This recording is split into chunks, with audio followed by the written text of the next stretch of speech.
Hello guys, I'm Manisha and in just 5 minutes I will make you master of journal entries. So let's begin.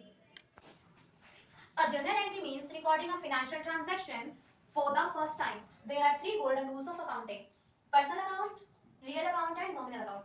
In the personal account, debit the receiver and credit the giver. In the real account, debit what comes in and credit what goes out.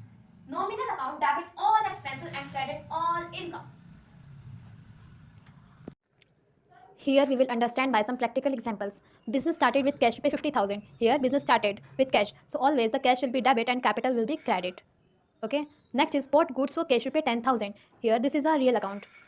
We are purchasing goods. So goods comes in and cash goes out. So purchase, we are purchasing goods comes in. So purchases will be debit and cash will goes out. So cash will be credit. Sold goods for cash, pay 5,000. This is also a real account because here cash goes out, cash comes in and sales goes out. Okay, so cash account will be debit and sales account will be credit side. Paid rent for pay 2,000. This is a nominal account because this is a income. This is an expense. Rent is an expense, so rent will be debit and cash will be credit side.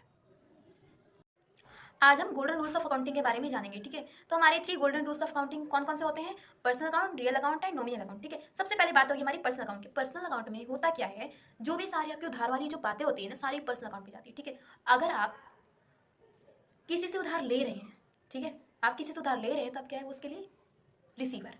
ठीक है, और अगर आप किसी को उधार दे रहे हैं तो आप क्या हुए गिवर। तो इसमें क्या होता है, जो debit the receiver and credit the giver. ठीक है, बात आती है रियल अकाउंट की। रियल अकाउंट में क्या होता है, व्हाट कम्स इन, जो भी सारी चीजें हमारे पास आती हैं बिजनेस में वो क्या होती है, डेबिट साइड। और जो भी चीजें हमारे पास से जाती हैं वो किस साइड आती है, क्रेडिट साइड। जैसे कि आपने परचेज किया मशीनरी, ठीक है, आपने मशीनरी परचेज की तो मशीनरी आपकी क्या हुई, कम्स इन, मशीनरी आई तो मशीनरी क्या होगी, डेबिट।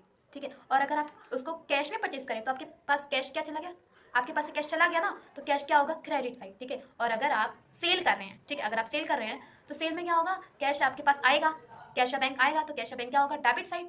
ठीक है, क्योंकि आ रहा है। और अगर आप सेल कर रहे हैं, ठीक है, मशीनरी को सेल कर रहे हैं, सेकेंड हैंड मशीनरी, तो वो क्या होगी, आपके पास से जा रही है तो वो क्रेडिट साइड होगी। ठीक है, और अब बात आती है नॉमिनल अकाउंट में। ठीक है, नॉमिनल अकाउंट में क्या होता है, जो भी सारी आपकी एक्सपेंस है, ठीक है, सारी डेबिट साइड पे आएगी, और जो भी आपका सारा इनकम है वो क्रेडिट साइड पे आएगा। ठीक है, जैसे कि आपके पास आप रेंट पे कर रहे हैं, ठीक है, रेंट आपका क्या है, एक्सपेंस, तो रेंट क्या होगा, डेबिट साइड। ठीक है, और कैश क्या है, कैश क्रेडिट साइड जाएगा। और जैसे कि अगर आप रेंट रिसीव कर रहे हैं, ठीक है, आपको रेंट मिल रहा है तो रेंट क्या है, इनकम।